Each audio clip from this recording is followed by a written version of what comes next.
नमस्कार बच्चों, मैं संदीप गौड़ आपके अपने YouTube चैनल संदीप गौड़ में आपका स्वागत करता हूं।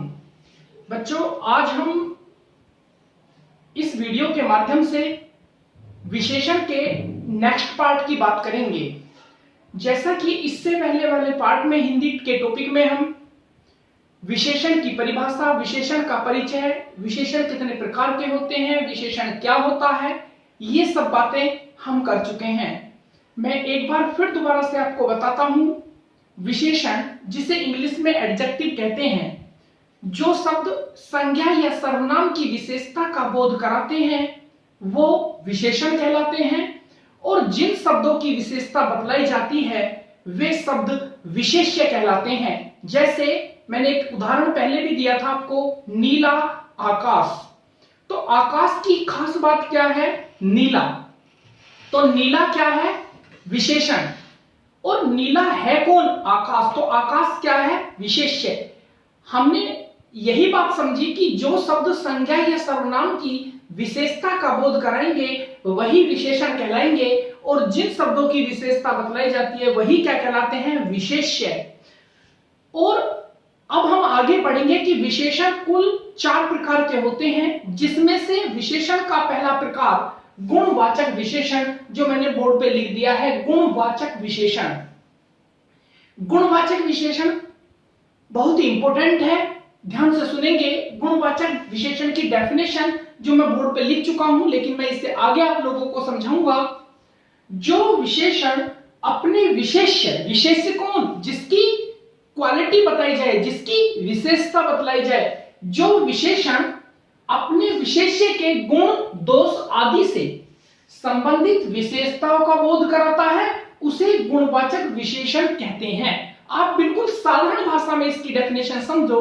जो भी शब्द संज्ञा या सर्वनाम की, क्योंकि संज्ञा और सर्वनाम ही तो विशेष्य बनेंगे, अर्थात जो भी शब्द संज्ञा या सर्वनाम की किसी भी अच्छाई या किसी भी बुराई का बोध कराएंगे, या तो वो उसकी गुण बताएं या तो वो उसके दोष बताएं, वो सारे के सारे शब्द आपके प्यारे बच्चों गुणवाचक विशेषण कहलाते हैं। जैसे राम एक ईमानदार लड़का है, तो राम कैसा लड़का है? ईमानदार। तो ईमानदार क्या है? अच्छाई। तो ईमानदार में कौन सा विशेषण हुआ?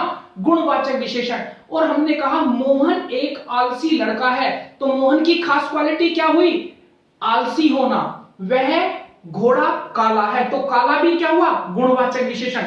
जैसे काला, नीला, पीला, लाल, गोल, नुकीला, चौकोर, अच्छा, बुरा, आलसी, मेहनती, सुंदर, दुर्बल, बेईमान, काला, योग्य, नुकीला, गोल, और भी जितने उदाहरण हैं आपके, जैसे चौकोर हो गया, आयताकार हो गया, नया, पुराना, प्राचीन, स्वास्थ्य, ये सारे के सारे उदाहरण क्या होते हैं? गुणवाचक विशेषण के। केवल आपको इतनी बात याद रखनी है प्यारे बच्चों, कि जो भी शब्द किसी भी संज्ञा या सर्वनाम की अच्छाई या बुराई का बोध कराते हैं, वो सारे के सारे शब्द प्यारे बच्चों क्या कहलाएंगे? गुणवाचक विशेषण। इसी के साथ हम दूसरे विशेषण की बात करते हैं। नंबर 2 विशेषण का प्रकार होता है सार्वनामिक विशेषण। आप परीक्षा की दृष्टि से अगर देखेंगे तो ये सबसे ज्यादा महत्वपूर्ण टॉपिक है, सार्वनामिक विशेषण। सार्वनामिक, सार्व मतलब सबका, नामिक मतलब नाम, सबका नाम वाला विशेषण। ध्यान देंगे, इसकी परिभाषा होती है जो सर्वनाम, क्योंकि यहां पर सार्व मतलब सर्वनाम की बात कर रहा है, जो सर्वनाम अर्थात जितने भी सर्वनाम, जैसा कि हम इससे पहले की वीडियो में सर्वनाम को कंप्लीट कर चुके हैं। तो सर्वनाम जब हमने पढ़ा था तो मैंने उसमें सर्वनाम के 6 प्रकार आप लोगों को पढ़ाए थे। मैंने वहां पर बताया था जो शब्द संज्ञा के स्थान पर प्रयोग किए जाते हैं वही क्या कहलाते हैं? सर्वनाम। जैसे यह, वह, तुम, तेरा, तुझे, आप, मेरा, मुझको, मुझसे, ये सब क्या है? सर्वनाम।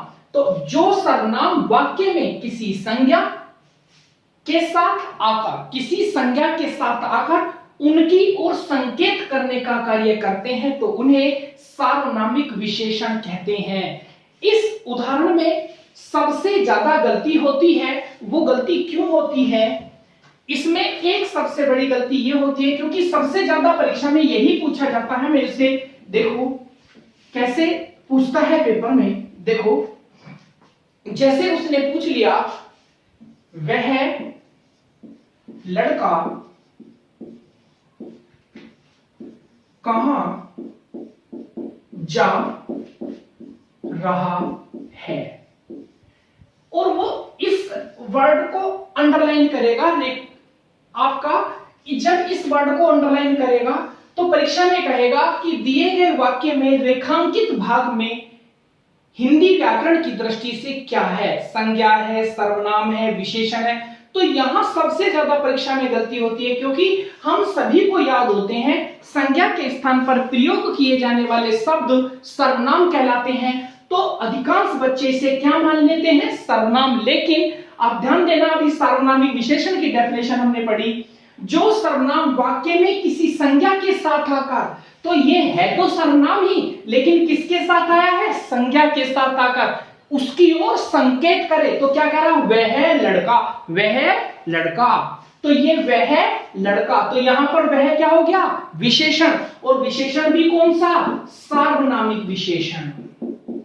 और अगर आप और भी साधारण भाषा में इसे समझना चाहते हो तो प्यारे बच्चों याद रखना, इस दुनिया के अंदर जितने भी सर्वनाम आपने आज तक पढ़े हैं, 6 के 6 प्रकार की बात कर रहा हूं मैं, जितने भी 6 के 6 प्रकार सर्वनाम के पढ़े थे, अगर उन सर्वनामों के तुरंत बाद में कोई भी संज्ञा दे दी जाए तो प्यारे बच्चों साधारण भाषा में याद रखना, अगर किसी भी सर्वनाम के तुरंत बाद कोई भी संज्ञा दे दी जाए तो वहां 101% वह सर्वनाम सार्वनामिक विशेषण का रूप ले लेता है। अगर आप लोगों से कोई पूछ लेता है, कोई लड़का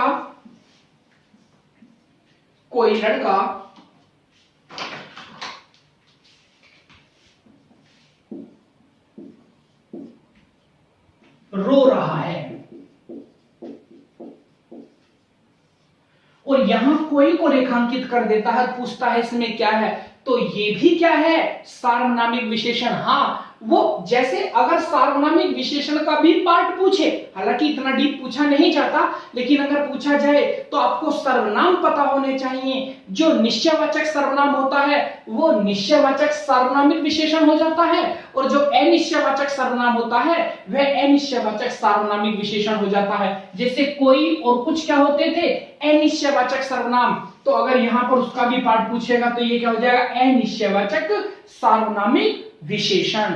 मैं जहां तक समझता हूं आप लोग गुणवाचक विशेषण और सार्वनामिक विशेषण को बड़े ही अच्छे तरीके से समझ चुके होंगे।